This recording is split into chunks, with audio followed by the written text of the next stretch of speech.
Hello friends, welcome back to our channel. இன்றைக்கி நம்ம என்ன பார்க்க போகிறோன்னா, இட்லிக்கு தோசைக்கெலாம் சூப்பரான ஒரு சைட் டிஷ் வேர்க்கடலை சட்னி. வாங்க எப்படி பண்ணுறதுன்னு பார்க்கலாம். ஒரு கடாய் எடுத்துக்கோங்க. அதில் வேர்க்கடலை ஒரு கைப்பிடி அளவுக்கு எடுத்திருக்கேன். அதை ட்ரை ரோஸ்ட் பண்ணி எடுத்துக்கலாம். எண்ணெய் எதுவுமே விட தேவையில்லை. அப்படியே வெறும் கடாயில் ட்ரையாக ரோஸ்ட் பண்ணி எடுத்துக்கலாம். கைவிடாமல் கிண்டிகிட்டே இருங்க. நல்லா எல்லா சைடும் இந்த மாதிரி வறுபட்டதுக்கு அப்புறம் தனியாக எடுத்து வச்சுக்கலாம். இந்த அளவுக்கு வறுபட்டா போதும். தனியாக எடுத்து வச்சிடலாம். ஆறுனதுக்கு அப்புறம் தோல் உரிச்சு நம்ம சட்னியில் ஆட் பண்ணிக்கலாம். நெக்ஸ்ட் அதே கடாயில் கொஞ்சம் எண்ணெய் ஆட் பண்ணிக்கிறேன். எண்ணெய் காஞ்சதுக்கு அப்புறம் கொஞ்சமாக புளி ஆட் பண்ணிக்கிறேன். தனியாக எடுத்து வச்சிடலாம்.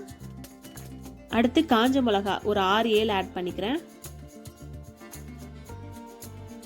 கொஞ்சம் காஞ்ச மிளகா அதிகமாக ஆட் பண்ணிக்கோங்க. ஏன்னா வேர்க்கடலை சட்னி கொஞ்சம் காரமாக இருந்தால் ரொம்ப நல்லாயிருக்கும்.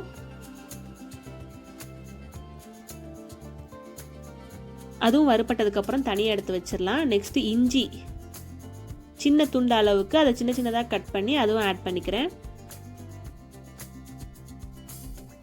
எண்ணெயில் கொஞ்சம் வறுபட்டதுக்கு அப்புறம் அது கூடவே கருவேப்பிலை கொஞ்சம் ஆட் பண்ணிக்கலாம்.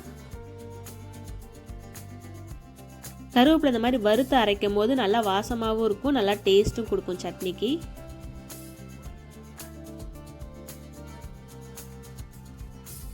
எல்லாத்தையும் எடுத்து மிக்ஸி ஜாரில் ட்ரான்ஸ்ஃபர் பண்ணிக்கலாம். ஃபஸ்ட்டு நம்ம வறுத்து வச்ச வேர்க்கடலையை இந்த மாதிரி தோல் எல்லாமே உரிச்சு எடுத்துட்டு அதுவும் சேர்த்து அரைச்சிக்கலாம்.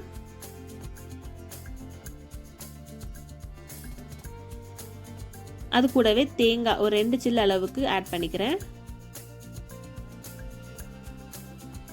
தேவையான அளவுக்கு உப்பு ஆட் பண்ணிக்கோங்க. மிக்ஸி ஜாரில் நல்லா அரைச்சி எடுத்துக்கலாம். பாருங்க, வேர்க்கடலை சட்னி தண்ணி ரொம்ப ஊற்றாமல் அந்த மாதிரி திக்காக அரைச்சி எடுத்துக்கோங்க. அதான் நல்லா டேஸ்ட்டாக இருக்கும். இப்போ தாளித்து விட்டுறலாம். எண்ணெய் ஆட் பண்ணி எண்ணெய் காஞ்சதுக்கப்புறம் கடுகு உளுந்தம் பருப்பு ஆட் பண்ணிக்கோங்க.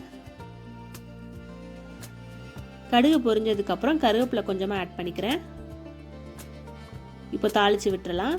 அவ்வளோதான், சூப்பரான வேர்க்கடலை சட்னி ரெடி ஆயிடுச்சு. இட்லி தோசைக்கெலாம் ரொம்ப சூப்பராக இருக்கும். கண்டிப்பாக ட்ரை பண்ணி பாருங்கள். எப்படி வந்ததுன்னு கமெண்ட் பண்ணுங்கள். நம்ம சேனல் ஃபஸ்ட் டைம் பார்க்குறீங்கன்னா மறக்காமல் சப்ஸ்கிரைப் பண்ணிக்கோங்க. பக்கத்தில் இருக்க பெல் ஐக்கானு கிளிக் பண்ணிக்கோங்க. தேங்க்யூ.